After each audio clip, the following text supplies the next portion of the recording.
Well, she was diagnosed 2013. She was actually working at a primary school and had a seizure during a staff meeting. So I got a phone call that morning,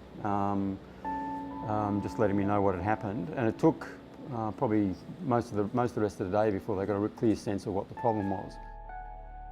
It was a very difficult thing for us to go through. I mean, I was talking to the doctors. Angie was going through the treatment, and they were trying to get her seizures and everything under control at that point.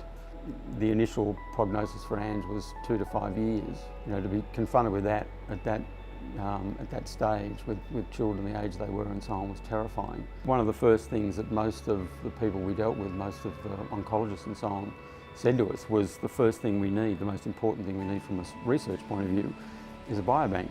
We need all the brain tissue material collected together so we can use that as a focus for research. And it's just remarkable, you know, 4 or 5 years later, to find myself involved in a campaign to fund exactly that.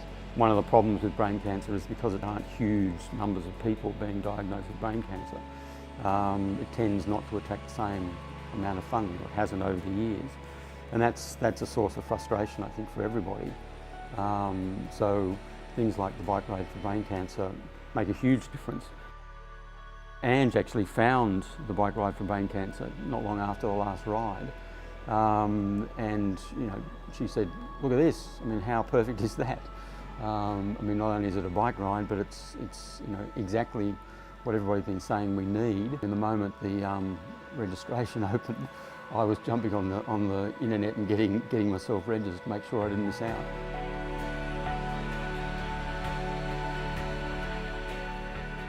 Meeting Ross has been really quite remarkable thing. He's an incredibly inspiring character, not only because of his dedication to the riding itself, but how he's handled his own diagnosis and the situation he's found himself in. The social interaction that comes with cycling is a really, really important part of it. It's been a vital part of the kind of therapy process for me, dealing with everything. And meeting Ross in particular, he's a brain cancer survivor, and he's just been a remarkable inspiration for everybody. And the time we've had on the rides, sort of chatting about his situation, and it's made things a heck of a lot easier for me because I can understand things that maybe before I didn't properly understand. I can't wait for the ride. 9th and 10th of March, it's going to be a pretty demanding couple of days, but also a huge amount of fun.